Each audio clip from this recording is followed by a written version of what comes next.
end of visa interview waivers as of September 2nd, 2025. I'll repeat that in case we got cut off early.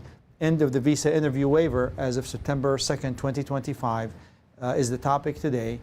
Probably the first blow in the gut to employment-based immigration. Pretty significant one, yeah. We rely on this program to move people in and out of the U.S. Company rely on that program to facilitate meetings abroad. To give people peace of mind when if they're already here in the country, so they can go home, see family, and not have to be panicked about how long it's going to take for me to get a visa interview. Yeah, you know? And now they're saying, it doesn't matter how many we approved your prior visas. It doesn't matter how much you are in compliance with immigration law and how much history we have on you. We want to see you in person every time. Yeah, let's talk history. A little bit. So pre-COVID, it was 12 months was the sort of if your visa expired was valid within the last 12 months. That's the sort of the period you're looking at. COVID, they were nice during COVID. Got up to 48 months, right? Great. And present administration brought it back down to 12 months, which, I understand it. I understand bringing it back down to 12 months because, you just might, they're security oriented, they're a little bit paranoid. I can understand it. And going from 12 months back down to essentially, no waivers for the most important programs in our minds being, H's and L's and F's. Yeah. Limited exceptions. Yeah. Yeah. So limited exceptions. Diplomats. Yeah. Diplomats, pretty darn rare. Those guys are not going to have problems getting visas. Diplomat, if they process them that way, then U.S. Diplomats will be processed that way from a reciprocity. The United Nations will have tumbleweeds going across the floor. Yeah, I guess, right? Yeah, it'll be a problem. So that's clear. Yeah. So what about the B1, B2 renewals? So again, still some limited availability there, but pretty weak. And if they're concerned about security, I figure if I'm thinking about the why of this, if you're very much concerned about who you're letting in the United States, why are you worried about employment-based immigrants? Non-immigrants, excuse me. They are sort of, I don't know, the most trustworthy people you're bringing to the United States in my estimation. If to be frank, if they're worried about bad actors and terrorism, I don't think there's ever been a narrative of somebody worked and got themselves a job as an engineer in the United States and then they were radicalized. You never know. You never know, but if you've seen them in the last 12 months, why would you have to see them again? Yeah. So this is coming from the administration. It's disappointing. It's in line with the series of changes now that we're trying to see a pattern. It's kind of designed to make things difficult for the sake of making things difficult. There's no really, it's just like, okay, we're doing extreme vetting. We're being very tough on everybody. Yeah, maybe that's worth talking about. This is a fairly common question I get. It's, Brian, can I get an expedited visa appointment? I have an absolute emergency. Is there any chance of getting the U.S. consulate to put me in front of everybody else, move me to the front of the line? And my short answer is not likely for the people in our audience. The things that they will, expedite visa issuance for are like urgent medical needs, funerals, urgent business travel. I've tried urgent business travel several times. Pretty good cases, $1 million contracts on the line. I've had them turn things, well-documented cases as well. Humanitarian emergencies, those are always going to be, on the table. But how do you view the consulate's ability to generally expedite visa processing, Sam? Well, number one, it's their discretion, but there's going to be overwhelming. Yeah. Especially with the number of cases that they're as it is, it's taking forever to get those cases through. Yeah. And now how can you even make a case when the line all of a sudden now tripled? Yeah, to expedite everybody. There are so many cases out there, and you want having the best case for that is a real challenge, and they don't have patience for it. It's such a high threshold.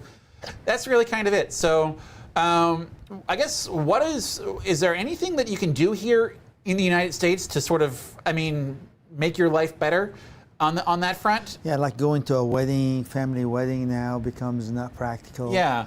There's really no answer. Yeah, there's no solution until there's they change something. Yeah. I guess the inevitable question is, guys, what's the status of that pilot program from about late 2022, for stamping inside the United States? And the answer is, to carry out the piloting metaphor, that plane has crashed. Yeah.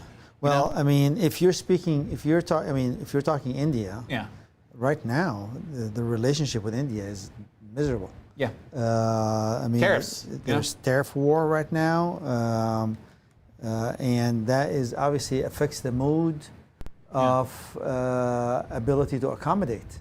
Yeah. They don't care, Yeah. and that's a problem. But that's the case everywhere.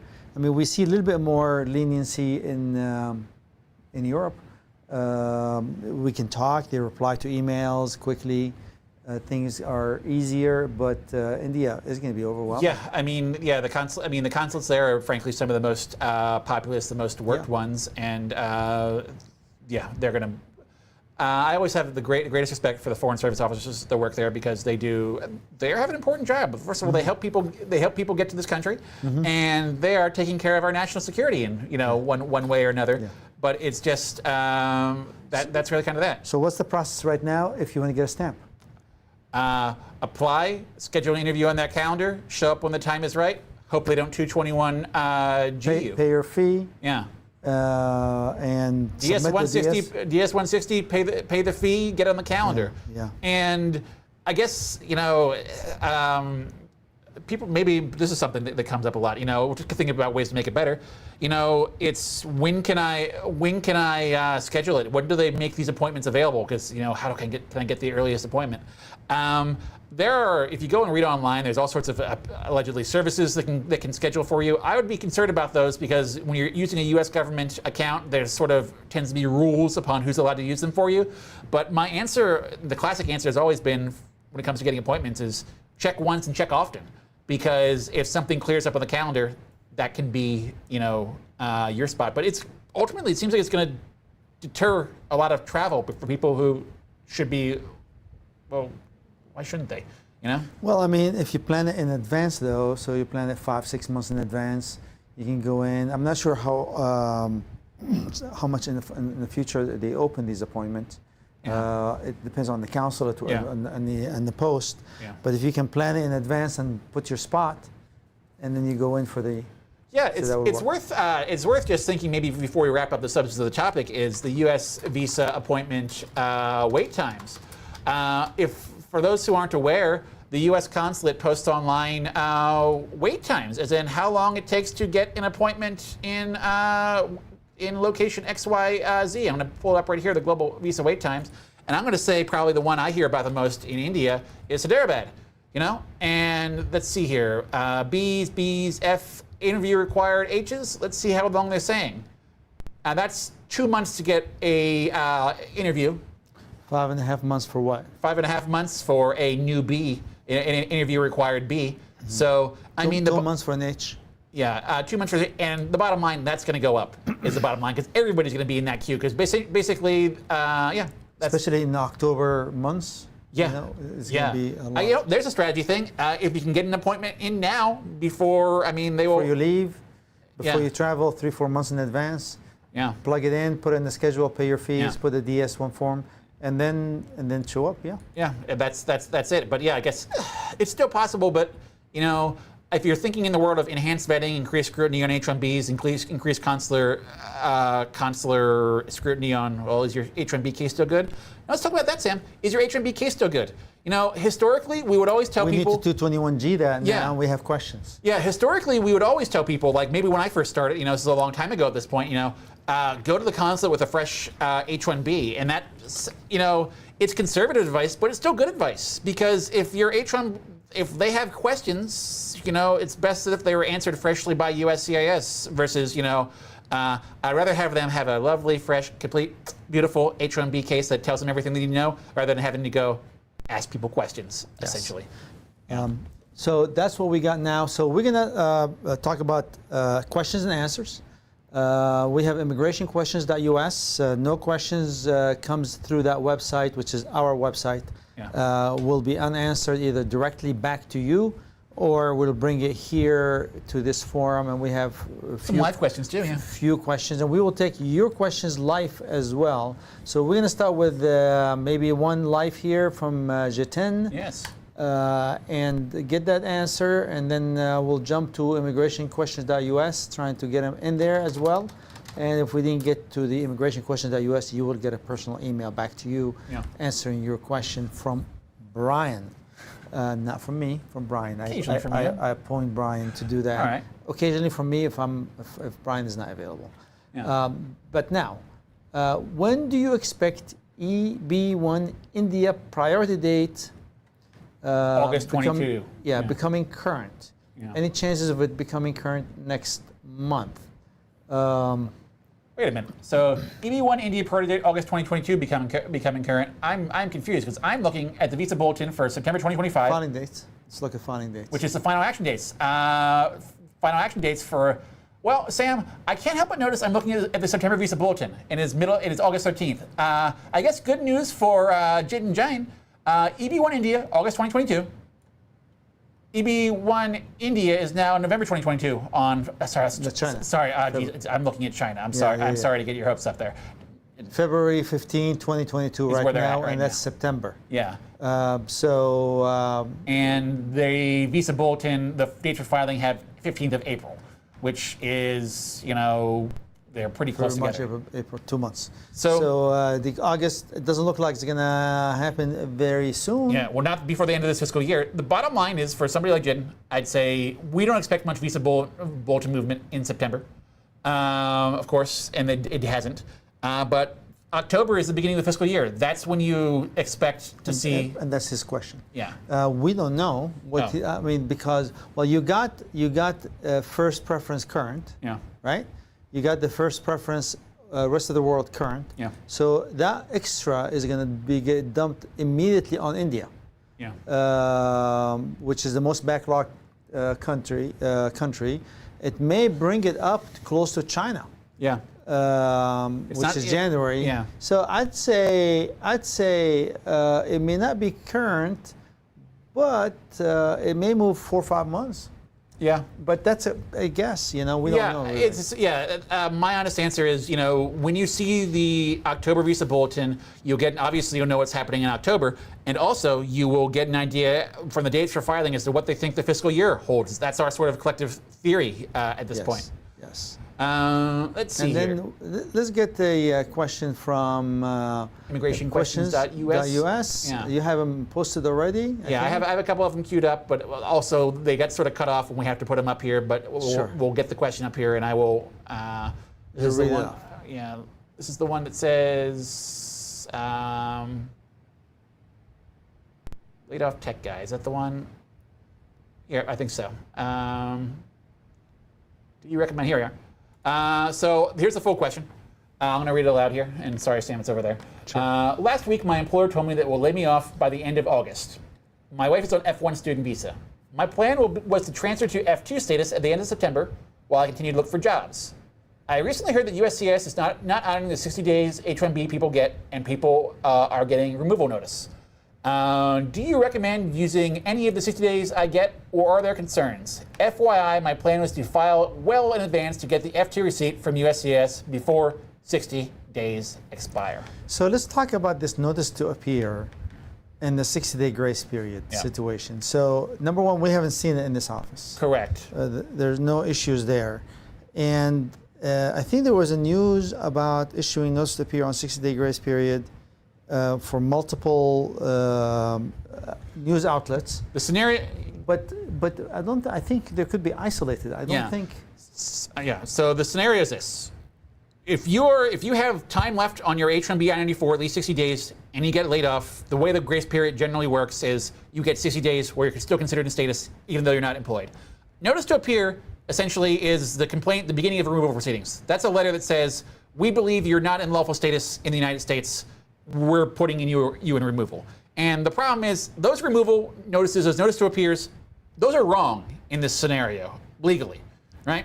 And people are saying, well, and you're right, anecdotally in the news, people are getting letters as soon as their H-1B is withdrawn by their prior employer, getting notice to appears. And we do tons of H-1Bs in this office, and you're right, we haven't seen any. Have not seen it. So I'm thinking it's either isolated errors, or I'm thinking it's unique scenarios in which there's more to the facts than what we're hearing. Yeah, that's a very common thing in the media about this. Yeah, they just isolate it and they just give you the highlight, and you the really sexy don't headline, know, and not the you don't know the facts. Yeah, exactly. So I'm gonna have to. And there's no going crazy by the American Immigration Lawyers Association about it. We've heard of the news, but AILA will start talking to us in our email about it for sure. Yeah, they will just say, "Oh, hold on a second, pause here. There's something big going on. We need to deal with it." None of that. Yeah. So I'm gonna say that it is isolated enough that I don't think a normal person should worry about it right now. Yeah. Until we get more information. Yeah. So that's how I feel about the notice to appear. So for our friend who's getting laid off, I wouldn't want to go into the grace period anyways. You can file, once you file this change of status to F2, you're giving enough notice that you're going to be laid off. Do it before you lose your job. Because, I mean, I was thinking of it a different way, but you're entirely right. It's a good answer, because basically it seems to be that the NTAs are triggered by the withdrawal of the H-1B. If you get a case out there pending for you, a change of status before that withdrawal comes in, that's the only way to sort of combat it. Basically, put it in the record there that this guy has he can't be out of status, he can't be eligible because he has something else pending. If you are friendly with your employer and they're going to withdraw the H-1B, ask him, say, here's a receipt notice for my change of status to F1. When you send the withdrawal, can you attach this and add one line that says, my employee would like to inform you that he filed for a change of status. I don't know if I like that, Sam. Why? Because they're going to be sending out a letter that says, withdraw, right? And if I'm sending out a withdrawal letter, I'll say, here's the case I want you withdrawn, and I'll send a copy of the receipt or approval notice for it, right? I don't know if I like the idea of I think they can very easily get confused and withdraw your F in that scenario. I'm a bit paranoid about USCIS doing the wrong thing. So making an error. Yeah. You're worried about them making an error. I can't control that. I'll even make it easier for you then, if you're worried about that. I would ask to add a line that says he filed for an F1 change of status for your information without giving details. Yeah, that would be the this way you don't have to. Yeah. I don't trust the withdrawal. I like your concern. Yeah. That's a good forthright. Yeah. I like it. Yeah. I think we've answered that question. Yep. So let's see what we got here from Din, who has given us some nice questions. And here it is. Can an EB2 priority date, which will be current for EB1A, not be ported to the new EB1A petition at the time of filing, and then port it opportunistically when the time is right? Okay, so let's talk about this. This is an excellent question. I'm not sure I'm understanding it, but you seem to have a handle on it, so go for it. It's an excellent question. There is a reason he does not want the priority date to be there, extending of H-1B beyond 6 years. If it's not current, let's get a family member to the United States so they can file for adjustment. Sure. Get married, bring somebody in. So he wants a separation between his EB2 priority date and his EB1 priority date. Now, you can do that. Here's my answer. At least my answer. Your answer may be different. You can do that with the understanding that the priority date is by the operation of law, meaning that USCIS can completely ignore what you're doing and use the old priority date. Now, the question that is very interesting is whether or not it is a good faith to argue the favorable priority date to take advantage of that for getting an H-4, for getting anything. It does not seem to be the right thing to do. I am limited in my ability to fathom many good reasons why you wouldn't. Because you're filing. He wants to go to India, get married. Okay. And come back. Okay. Okay, and he's concerned that the green card will be issued too quick. Okay. And therefore, he does not want to port that. Well, you're presuming somebody has a pending adjustment of status, right? Are you? Yeah, Are you? that's what I'm thinking. Yeah. Well, yeah. So I am as well. But Yeah. so if you file the EB-1A, right, and you put the priority date on it, you say on your cover letter, retain my priority date, right? So his priority date under EB2 Yep. is given an example 2015. Okay. Yeah. Once you get this EB1A approved, Yep. okay, Yep. he now is current, Correct. and therefore arguably cannot extend H-1B beyond 6 Agreed. years. Yep. And therefore, Yeah. not using that helps him extend his H-1B beyond 6 years. Sure. Because that priority date is going to show. You're entitled to the priority date. I don't buy it. You're entitled to the Yeah, priority. I don't like it. Yeah, I don't like it. You're putting one over on the government. Exactly. Yeah. And you don't want to be. It's a minor thing, but you don't want to be accused. Well, it's not a minor thing for him, or because he think he can get more H-1B time. Maybe he can go to India, get married, and come back, and then say, "Hey, I'm ready. But get me my if this is a scenario where you have a pending EB2 adjustment status and you're stuck at the 2015, and that has 2015 is not current. Maybe you don't even have an adjustment status. Yeah, well, I mean, again, I wouldn't see the point. But if you have adjustment status, basically, what you don't do, if you have a separate EB-1A approval, great. They don't act upon that EB-1A approval based upon your pending adjustment status until you do a transfer of underlying basis. You know? So, I mean, obviously, you still have the H-1B extension problem, right? But, yeah. He has not filed for the adjustment. EB2 does not have an adjustment status. Yep. Now the EB1A is current Yeah. and can file an adjustment status. Yep. Yeah, he has to do that in order. Yep, I understand. Okay. But he could not file his adjustment status, but maybe he wants to extend beyond 6 years. And what is, if he, so I mean, yeah, I think more details is helpful, but I can see scenario, but I don't like it. Yeah. Let's go on to the next question, Brian. So let's see. We've killed that one. Yeah. We've beat it to death. Yes, sir. That's what we do here. All right. So I think. so the next one is about visa revalidation. Can it work for an expired F1 visa stamp and a valid H-1B status, never gotten H-1B stamp? The answer is yes, provided that all the other elements of the visa revalidations are sound. It seems like anytime we get asked about an automatic visa revalidation scenario in this venue, or somebody asks about a real world, I want to do it.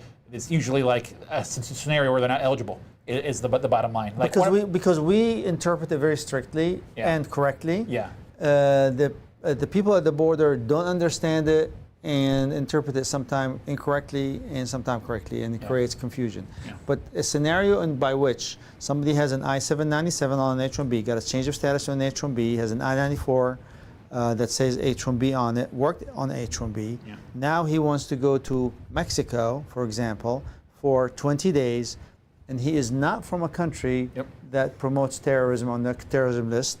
Let's assume he is from Singapore, which is a friendly country, or India, which is a friendly country. He leaves, he goes to Mexico, less than 20 days, less than 30 days, let's say 20 days, does not go to the U.S. consulate for a visa stamping. It's one of the requirements that you should not do. And then re-enter, presents his or her passport that shows an expired F1 visa stamp and says, allow me to enter on my H-1B. The officer should let you enter on an H-1B. Should. Now, I've consulted with a decent handful of people over the years who said, I tried the automatic visa revalidation. The officer looked at me like I was speaking French at him. 100%. Yeah. The guys that know it best is the guys at the border with Mexico. Once you deviate from that, I've had the best story to tell you about a visa revalidation. Well, the last guy I talked to had a problem with it. It was in Mexico. At the border? At the border in Mexico.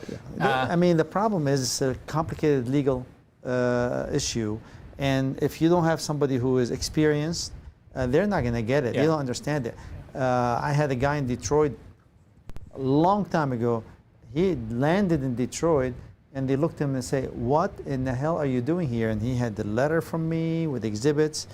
He told me there are all these officers crowded around this piece of paper as if they're looking at a foreign animal, staring at it in confusion, and they send them back. So it can happen. Gotcha. All right, sounds good. So do you have anything else, Brian? Oh yeah, we got questions here. Right. This is one more from immigration-questions.us, so we clear those out. So this question is got a bit of a narrative on it. But basically, the story is that when I originally submitted my I-485, I handed in some birth affidavits way back in 2020, and basically, now I submitted the medical exam in the past, that would be expired at this point, and now I've got another RFE for birth certificate and medical. I don't have a registered birth certificate. Can you guide us through what documents we need to submit as a secondary evidence? So I guess the first thing I would say is you might need an attorney for this one, bottom line, because maybe you do. But secondary evidence, you can't just submit secondary evidence. You have to show them that primary evidence is not available first. And that's the real challenge that most people face. And I'm going to go with the most common scenario of India, for example. If you were born after a certain date, they expect birth certificates to be available. What you have to do is not just say, I don't have one. It's you have to show that you cannot get one, which means go to the registrar of births and deaths wherever you're from, say, hey, give me your birth certificate. If they say yes, they can register you, right then and there. If not, ask for a letter that says, hey, we can't register your birth, we can't find a record of it, and then you've established non-availability, and then you move on to secondary evidence. Yeah. And people struggle in India. I've always had people who have a difficult time. I mean, they get it, but it looks like it's a lot of work to get it. Yeah. But that's what's expected. So you do definitely need an attorney to help you with that. Yeah. But again, it all depends on maybe he already submitted the non-availability certificate the first time around, which is good. Yeah. You can just point to it and resubmit it. Yeah. And then provide additional secondary evidence. And secondary evidence could be affidavits. Yeah. Maybe you can find somebody one more affidavit. You can get medical records. Yeah. You can do doctor records. Medical records, government records, religious records. In India, it's usually school records are usually the things I see the most. Yeah. Old records are better records. Sure. Yeah. The older they are, the more credible they are. Yeah. It's just like wine. Let's go through the questions we have here remaining live. So another sort of follow-up for Dan is basically, what's the big deal about who actually gets a new stamp within 12 months? Bottom line, like I would say around here. I like that positive attitude. So he does not believe that this is going to be an issue. I like that. But honestly, for me, some of the most... So if it is not that much, why are they canceling it? I don't know. I don't know. I mean, from my perspective, some of the most anxious people, the anxious questions I get are about travel. It's a very high anxiety thing. It's a fundamental question. Am I going to be able to come back to my life here? Yeah. So we kind of stopped predicting visa bulletin. So we don't know. Yeah. We'll find out. They tell us. Yeah, Chandrakant, you don't have, why predict? You only have to wait about a month and it'll be here. Yeah. It won't change reality. Yeah. What's the next one, Brian? Yeah, July 2013 priority date. Let me see. Damien. Any idea? EB3 other workers 2023 likely. That's a pretty recent priority date. Yeah. I don't have. Yeah. Predicting the visa bulletin will automatically make it full of you, because as soon as you start saying what it's going to do, it does the opposite. I guess is that. Yeah. We don't want to do that. So we want to be, if we want to be positive, and then it does not come out. Yeah, I don't want to disappoint you. Yeah. But a final bit of clarification from Din, who we were really going into that question. Why would you want to delay your priority date? Let's see what it says here. Regarding EB1 priority date question, I want to use my EB1 for future spouse and get it. Okay. So basically, you file the EB1, you don't tub yourself to that. You leave yourself in the EB2 category, and you put that tub out there as soon as you are married. And so once you get the EB1A, don't file the green card. If he has an adjustment filed, don't transfer it. And if you don't have one filed, don't file the I-45 until you get married. You go and come there and come back, and then file two I-45s. Oh yeah, I mean, but he has to be able to have an H-4 time, H-1B time, to be able to bring his wife here, and that's another reason he wouldn't want to do it. Yeah, you need to have the H-1B status. So and that's what I've been trying to tell you. I don't disagree with you. Yeah. I mean, I am fully on board. The answer to that question is. It's a limited utility, I think the best I can say. Yeah. It's a limited utility. This is not something that you can do it on an extended basis. You don't solve that H-1B issue, though, by just basically, not requesting attention, because you're entitled to that priority date, and a sharp USCIS officer is going to say, sorry, buddy, you get that priority date regardless. He's entitled to that priority date under EB2 if he filed an EB1, did not do a transfer on the line basis, and did not do file an adjustment of status. He's legitimately asking. Stuck in EB2. EB2. He can ask for more. He can ask for more H-1B time. Yeah, you can stay. You can. Well, that's exactly what he's asking. I don't know, but if you have an approved I-140 petition in the EB1 category, you're not required to file an adjustment status under. Yeah, you are. The AC-21. You have 1 year. They can cancel it. You can do the 1 year, but I'm pretty sure both the AC-21 rules say you have to actually file the adjustment of status when you're eligible to.